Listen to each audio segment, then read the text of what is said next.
Simbu sir ஆக்டிங்கில் வந்து release ஆன 5 தரமான படத்தை பற்றி இப்போ நம்ம பார்க்கலாம். 5வது இடத்துல வந்து வெங்கட் பிரபு டைரக்ட் பண்ணி எஸ்டிஆர் சாரும் எஸ்ஜே சூர்யா சாரும் நடித்த மாநாடு படம் தான் இருக்குது. இதோட ப்ரொடியூசர் வந்து சுரேஷ் காமாட்சி சார் வந்து இந்த படத்தை ப்ரொடியூஸ் பண்ணியிருக்காரு.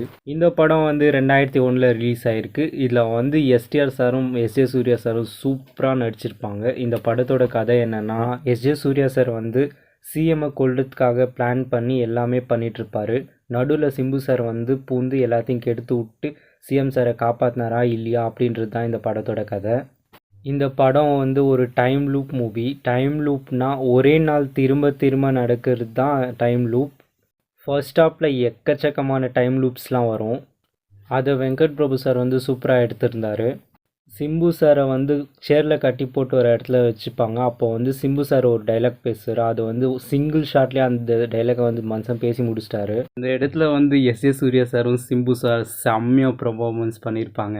ஒய்ஜி மகேந்திரன் சார்கிட்ட வந்து எஸ்ஜே சூர்யா வந்து டைம் லூப்பை பற்றி எக்ஸ்பிளைன் பண்ணுற ஒரு சீன் வரும். அது சூப்பராக நடிச்சிருப்பாரு. அந்த சீன் என்னென்னா, தலைவரே நீங்களும் நானும் ஒரு பிளான் போட்டோமா சிஎம்ஐ கொல்லான்னு. அப்போ ஒருத்தன் வந்தான் தலைவரே, வந்தான் சுட்டான் செத்தான் ரிப்பீட்டு, வந்தான் சுட்டான் செத்தான் ரிப்பீட்டு. முடியல தலைவரே, இன்னைக்கும் வருவான், சுடுவான், சாவான், ரிப்பீட்டு. சிம்பு சார் கரியர்லேயே வந்து செம்ம பிளாக் பஸ்டர் படம்னா இந்த மாநாடு படம் தான் சொல்லலாம். 4வது இடத்துல இருக்கிறது வெந்து தணிந்தது காடு. இந்த வீடியோக்கு ஒரு லைக்கை போடு. இதோட டைரக்டர் வந்து ஜிவிஎம் கௌதம் வாசுதேவ் மேனன் இந்த படத்தை டைரக்ட் பண்ணியிருக்காரு. ஐசரி கணேசர் வந்து இந்த படத்தை ப்ரொடியூஸ் பண்ணியிருக்காரு. இதில் வந்து சிம்பு சார் வந்து முத்து அப்படின்ற கேரக்டர் பண்ணியிருக்காரு. இந்த படத்தோட கதை என்னென்னா, முத்துன்றவர் வந்து வேலை தேடி வேறு ஊருக்கு போய் அந்த ஊரில் வந்து ஒரு பரோட்டா கடையில் வந்து வேலைக்கு சேர்றாரு. பரோட்டா கடையில் வேலை பார்த்தவர் எப்படி டான் ஆனார், அவர் வாழ்க்கையில் என்னென்ன நடந்துச்சு அப்படின்றது தான் இந்த படத்தோட கதை. இந்த படத்தை ஏன் நான் 4th பிளேஸில் வச்சேன் அப்படின்னா, இந்த படத்தில் வந்து சிம்பு சார் வெயிட்டை வந்து பயங்கரமாக குறைச்சி நடிச்சிருப்பார். அது மட்டும் இல்லாமல் அவர் ஒவ்வொரு ஏஜுக்கு ஒவ்வொரு கெட்டப் கொடுத்து சூப்பராக அவரோட பெர்ஃபார்மன்ஸ்க்காகவே இந்த படத்துக்கு நான் வந்து 4th பிளேஸ் கொடுத்தேன். சிம்பு சார் வந்து அவரால் இப்படி கூட நடிக்க முடியுமா அப்படின்னு வந்து இந்த படத்து மூலமாக நிரூபித்து காட்டிட்டாரு. படத்துக்கு வந்து பார்ட் 2 வேறு இருக்குது. ஆனால் பார்ட் 2 எடுப்பாங்களா இல்லையா அப்படின்றத வந்து ஒரு கேள்விக்குறி தான். 3வது இடத்துல இருக்க படம் வந்து விண்ணை தாண்டி வருவாயா. இந்த படம் வந்து செம்ம லவ் ஸ்டோரி. இந்த படத்தை வந்து கௌதம் வாசுதேவ் மேனன் அவர் தான் இந்த படத்தையும் டைரக்ட் பண்ணியிருக்காரு. இந்த படத்தில் வந்து சிம்பு கார்த்திக் அப்படின்ற கேரக்டரில் செம்மையாக வாழ்ந்திருப்பார். ஜெஸ்ஸின்ற கேரக்டரும் சூப்பராக பண்ணியிருப்பாங்க. இந்த படத்தில் செம்மையாக ஒரு டைலாக் வரும், உலகத்தில் எவ்வளோ பொண்ணுங்க இருந்தும் நான் என் ஜெஸ்ஸியை லவ் பண்ணேன். அதே மாதிரி தான் பசங்க லைஃப்லையும் எவ்வளோ பொண்ணுங்க இருந்தாலும் ஒரே ஒரு பொண்ணை லவ் பண்ணுவோம். அந்த பொண்ணுக்காக படுற பாடு இருக்கே எப்பா சாமி, வேணாண்டா வேணான்ற மாதிரி ஆகிடும்.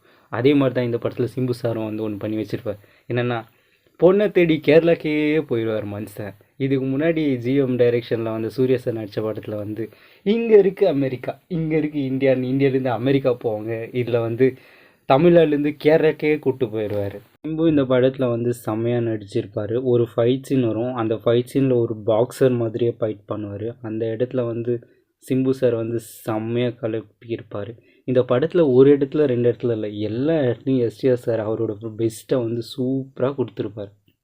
இந்த படத்தில் வந்து அவங்க சேருவாங்களா மாட்டாங்களான்னு இருக்கும். பட் என்னென்னா, எல்லார் வாழ்க்கை மாதிரி எல்லார் வாழ்க்கையிலையும் லவ் புட்டுக்கிற மாதிரி இந்த படத்துலையும் லவ் புட்டுக்கும். இந்த படத்தில் வந்து சாங்ஸ் எல்லாம் சூப்பராக இருக்கும். எப்போ இந்த படத்தை டிவியில் போட்டாலும் கண்டிப்பாக இந்த படத்தை உட்காந்து பார்க்கலாம், அந்த மாதிரி இருக்கும் இந்த படம். 2வது இடத்துல மன்மதன் அப்படின்ற படம் தான் இருக்குது. இந்த படம் தான் சிம்புவோட ஃபர்ஸ்ட் டபுள் ரோல் படம். அண்டு சந்தானம் சாரை வந்து சிம்பு சார் இந்த படத்தில் தான் இன்ட்ரொடியூஸ் பண்ணார். இந்த படத்தோட கதை என்னென்னா, தம்பி வந்து சின்சியராக ஒரு பொண்ணை லவ் பண்ணுவார். அந்த பொண்ணு வந்து அவங்கள ஏமாத்திரும். அதனால் அவர் தற்கொலை பண்ணி இறந்துருவார்.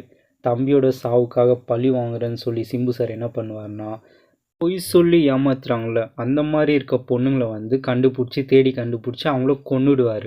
அதுதான் இந்த படத்தோட கதை. படத்தோட ஸ்டார்டிங்கில் வந்து ஒரு சீன் வரும். சிம்பு சார் வந்து ஹாஸ்பிட்டலில் ஒரு பெர்ஃபார்மன்ஸ் பண்ணுவார் ஒரு டாக்டர் கிட்ட. நான் லவ் பண்ண பொண்ணு விட்டு போயிட்டா, அவள் தான் வந்தா அப்படின்னு அழுந்து ஒரு செம்மையான பெர்ஃபார்மன்ஸ் கொடுத்துருப்பார். அதை பார்க்கும்போது மனுஷன் சே எஸ்டிஆர்ரா அப்படின்னு வந்து உள்ளுக்குள்ள தோணிடுச்சு. மொட்டை மதன் அப்படின்னு ஒரு கேரக்டரில் மொட்டை அடிச்சுட்டு நடிச்சிருப்பாரு. ஓ மை காட், அதில் பர்ஃபார்மன்ஸ் பண்ணியிருப்பாரு பாருங்க. அதில் ஒவ்வொரு சீன்லேயும் அப்படியே சிம்பு வித்தியாசமாக டிஃப்ரெண்ட்டாக செம்மையாக தெரிவார். என்னமோ லவ் பண்ணுவார். உண்மையாக லவ் பண்ணுறவன் என்னென்ன பண்ணுவோன்னா அதெல்லாம் கரெக்டாக பண்ணுவார். ஒரு சீனில் வந்து அந்த பொண்ணோட செருப்பு பிஞ்சிருக்கும். அதை எடுத்துகிட்டு போய் தைச்சிட்டு வர சீன்லாம் அவர் நடிக்க வேண்டிய அவசியமே இல்லை. ஆனாலும் அதை பண்ணார். அதுக்கு அவரை பாராட்டி ஆகணும். இந்த படத்தில் ஒரு டைலாக் வரும், ஒன்று தெரிஞ்சுக்கோ, வாழ்க்கையில் ஜெயிச்சிட்டே இருக்கோம், எங்கேயோ போயிட்டே இருக்கோம் அப்படின்னு நினைக்கவே நினைக்காத. வாழ்க்கையில் யார் ஃபஸ்ட்டு முன்னாடி போகிறான்றது முக்கியம் இல்லை, லாஸ்ட்டில் யார் ஃபஸ்ட்டு வரான்றது தான் முக்கியம். வரேன் அப்படின்னு ஒரு டைலாக் பேசியிருப்பார். அந்த டைலாக்லாம் சூப்பராக இருந்துச்சு. இந்த படத்தில் வந்து சிம்பு சார் செம்ம பர்ஃபார்மன்ஸ் பண்ணியிருப்பார். இந்த படம் வந்து 365 நாள் வந்து தேட்டர்ஸில் ரன் ஆகி செம்ம ஹிட்டான படம். அது மட்டும் இல்லாமல் இந்த படத்தோட ரைட்டிங்கில் வந்து ஏஜே முருகனும் சிம்பு சார் 2 பேரும் சேர்ந்து தான் இந்த படத்தோட ரைட்டிங்கே பண்ணியிருக்காங்க. இடத்துல வந்து நம்ம சிம்பு சாரே டைரக்ட் பண்ண படம் தான் இடத்துல இருக்குது. அந்த படம் தான் வல்லவன். இந்த படத்தோட கதை என்னென்னா, சிம்பு சார் வந்து உண்மையாக ஒரு பொண்ணை லவ் பண்ணணும், அந்த பொண்ணையே கல்யாணம் பண்ணிக்கணும் அப்படின்னு எல்லா பசங்க நினைக்கிற மாதிரி இவரும் நினைப்பார். நினச்சி கோயிலில் போய் சாமி கிட்ட வேண்டுவார். அப்போது அவர் முன்னாடி ஒரு பொண்ணு வரும், அதுதான் நயன்தாரா. சரி ஓகே, நயன்தாராவை எப்படி உண்மையாக லவ் பண்ண வைக்கலான்னு யோசிக்கிறார். யோசிச்சதுக்கப்புறம் ஒரு செம்மையான ஒரு ஸ்கெட்சு போட்டு ஒரு ஐடியாவை இறக்குறார். அந்த ஐடியா தான் பல்லன்ற ஒரு கெட்டப்பை போட்டுக்கிட்டு போய் அந்த பொண்ணை லவ் பண்ண வைக்கிறார். லவ் பண்ணி வச்சுட்டு இன்ட்ரோல் பிளாக் அந்த சீனில் வந்து, நான் பல்லன் இல்லை வல்லவன், இப்படி அந்த மாதிரி நான் உன்னை உண்மையாக லவ் பண்ண வைக்க தான் அந்த மாதிரி பண்ணேன் அப்படின்னு சொல்கிறார். சொன்னதுக்கப்புறம் வந்து அந்த பொண்ணு வந்து ஒரு அவங்க காலேஜ் லெக்சரர், இவன் ஜூன் அந்த ஸ்டூடெண்ட் வயசில் சின்ன பையன் அப்படின்னு சொல்லிட்டு அந்த நயன்தாரா வந்து செம்ம டென்ஷன் ஆகி வேணாம் அப்படின்னு சொல்லிடுறாங்க. அப்போ வந்து ஒரு ஃப்ளாஷ்பேக் சீனில் தான் ரிமா சென் வருவாங்க. ரிமா சென் வந்து அவங்க ஃப்ளாஷ்பேக்கெல்லாம் முடிஞ்சு அதுக்கப்புறம் நயன்தாராவை சிம்பு கல்யாணம் பண்ணாரா, ரிமா சென்னை கல்யாணம் பண்ணாரா அப்படின்றது தான் இந்த படத்தோட கதை. படத்தில் வந்து பல்லன் அப்படின்ற கேரக்டரில் சிம்பு வந்து சூப்பராக நடிச்சிருப்பார். அந்த உண்மையான லவ் பண்ண வைக்கணுன்றதுக்காக என்னென்னமோ பண்ணுவார். ஒரு தேட்டரில் உட்காந்துட்டு செம்ம ஃபன் பண்ணுவார். நீங்கள் ஒன்றும் ஃபீல் பண்ணாதீங்க, பக்கத்து வீட்டுக்காரன் பைக் எடுத்து விற்றுட்டேன் அந்த மாதிரி சொல்கிறதாகட்டும். ஸ்டார்டிங் அந்த பொண்ணுக்கிட்ட ஃபோனில் பேசும்போது, ஏங்க நான் பார்க்க கமல்ஹாசன் மாதிரி இருப்பேங்க அப்படின்ட்டு போய் அவங்க முன்னாடி நிற்கிறதாகட்டும். அந்த சீன்லாம் சூப்பராக இருந்துச்சு. அப்புறம் ரிமா சென்னுக்கும் வந்து சிம்பு சாருக்கும் பிரேக்கப் ஆகிற இடத்துல வந்து சிம்பு சார் ஒரு டைலாக் சொல்லுவார். அந்த டைலாக் மட்டும் நான் சத்தியமாக அதுக்கு பயங்கர ஃபேனு. ஏன்னா நான் தான் உன்னை லவ் பண்ணல, இனிமேல் காலைல இருந்துச்சு குட் மார்னிங் அப்படின்னு மெசேஜ் பண்ணவே மாட்டேன். ஒரு வேளை கனவுல தூங்கும்போது கனவுல நீ வந்தனா நான் உடனே எந்திரிச்சிருவேன். அந்த கனவுல கூட உன்னை நினைக்கவே மாட்டேன். இந்த மாதிரி ஒரு லென்த் டைலாக் வரும். அதெல்லாம் மனுஷன் பர்ஃபார்மன்ஸில் பிரித்து மெஞ்சிருப்பார். இந்த படத்தில் வந்து பிரேம்ஜி சாரை வந்து சிம்பு சார் தான் இன்ட்ரடியூஸ் பண்ணிவிட்டார். சிம்பு சார் வந்து இந்த படத்தை டைரக்ட் பண்ணி அவரே நடித்ததால தான் இந்த படத்துக்கு வந்து நான் ஃபஸ்ட் ப்ளேஸ் தந்திருக்கேன். உங்கள் லைஃப்பில் வந்து லவ் ஃபெயிலியர் ஏதாவது ஆயிடுச்சு, லைஃப்பில் ஏதாவது ஃபெயிலியர் ஆகிடுச்சு, நான் தோத்துட்டேன், ரொம்ப உடஞ்சி போயிட்டேன் அப்படி இருக்கீங்கன்னா சிம்பு சாரோட ஸ்பீச் அண்ட் அவரோட வீடியோஸ் ப்ளஸ் வந்து அவரோட மூவிஸ்லாம் பாருங்கள். அதுலேருந்து அவரோட ஸ்பீச்லேருந்து அந்த டைலாக்ஸ் அந்த ஆக்டிங் அதுலேருந்து வந்து உங்களோட லைஃப்பில் வந்து திரும்பியும் ஒரு புத்துணர்ச்சி ஃப்ரெஷ்ஷாக ஃபீலை கொடுத்து செம்மையாக அவங்கள பூஸ்ட் பண்ணிவிடும். அது மட்டும் இல்லாமலே நம்மள மாதிரி அவர் வாழ்க்கையிலும் ஏகப்பட்ட விஷயங்கள் நடந்திருக்கு. அந்த நடந்த விஷயத்துலேருந்து அவர் எப்படி மீண்டு வராரு அப்படின்றத வந்து ஒவ்வொரு ஸ்டேஜ்லேயும் அவர் ப்ரூவ் பண்ணி காட்டியிருப்பார். அதை நம்ம பார்த்து அவர்கிட்ட வந்து செம்மையாக கற்றுக்கணும்.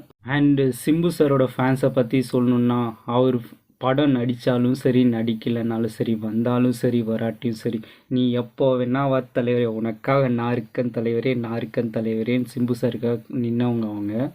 அவர் வந்து திரும்பி வந்து நடிக்கிறாரு அப்படின்னா அதுக்கு ரீசன் அவங்க ஃபேன்ஸ் தான். ஏன்னா மனுஷன் வாழ்க்கையில் எல்லாத்தையும் வெறுத்துட்டு இருக்கும்போது அவங்க ஃபேன்ஸ் மட்டும்தான் அவர் கூட நின்னாங்க. சரி ஓகே, நம்ம ஃபேன்ஸ்க்காக ஏதாவது பண்ணலான்ட்டு ஒரு வெறியில் வந்து ஒரு டிரான்ஸ்ஃபர்மேஷன் கொடுத்தாரு. அதை பார்த்து நான் ஒரு பயங்கர ஃபேன் ஆகிட்டேன்ப்பா. அண்ட் சிம்பு சாருக்கு வந்து மாநாடு படத்துக்கு பின்னாடி பார்த்தோன்னா எந்த படமும் ஹிட் இல்லை. ஆனாலும் அவங்க ஃபேன்ஸ் வந்து சிம்புக்காக இருந்தாங்க. இதே வேறு எந்த ஹீரோவாக இருந்தாலும் சரி இந்த அளவுக்கு நின்று இருப்பாங்களான்றது டவுட்டு தான். எஸ்டிஆர் ஃபேன்ஸ்க்கு ஒரு ஹேட்ஸ் ஆஃப். எனக்கும் அவர் படத்தை நான் ரொம்ப மிஸ் பண்ணுறேன். மனுஷன் வந்து வருஷத்துக்கு ஒரு படத்தையாக கொடுத்தாலும் சந்தோஷமாக போய் பார்க்கலாம். ஏன்னா நானும் அவரோட டிரான்ஸ்ஃபர்மேஷன் பார்த்து அவருக்கு ஃபேனாக மாறிட்டேன். இப்போ நானும் வெயிட் பண்ண ஸ்டார்ட் பண்ணிட்டேன், எப்போயா சிம்பு சார் படம் வரும் அப்படின்னு. எஸ்டிஆர் வந்து இப்போ வந்து தக் லைஃப் படத்தில் நடிச்சிட்ருக்காரு. அது முடிஞ்சு அது ரிலீஸ் ஆனதான் படம். அது கம்ப்ளீட் ஆச்சுன்னா அதுக்கப்புறம் எஸ்டிஆர் 48ன்னு ஒரு படம் இருக்குது. அது எடுக்கிறாங்களா என்ன ஏதுன்ற எந்த டீட்டெயிலும் இல்லை. அதுக்கு அடுத்து இன்னொரு கதை கேட்டுட்ருக்கேன் அப்படின்னு சொல்லியிருக்காங்க. இவர் எப்போ கதை கேட்டு எப்போ நடிப்பார்னே சத்தியமாக தெரில. வெயிட் பண்ணுறது கொஞ்சம் கடுப்பாக இருக்குப்பா. இருந்தாலும் பரவாயில்ல, அந்த மனுஷனுக்காக வெயிட் பண்ணலாம், தப்பு இல்லை அப்படின்னு மனசு சொல்லுது. எனிவேஸ், நம்ம எஸ்டிஆர் ரசிகர்களே, இந்த வீடியோ உங்களுக்கு பிடிச்சிருந்தால் லைக் பண்ணுங்கள், ஷேர் பண்ணுங்கள், கமெண்ட் பண்ணுங்கள். அண்ட் இதே மாதிரி வீடியோஸ் நீங்கள் பார்க்கணுன்னு நினச்சிங்கன்னா என்னோடய சேனலை வந்து சப்ஸ்கிரைப் பண்ணுங்கள்.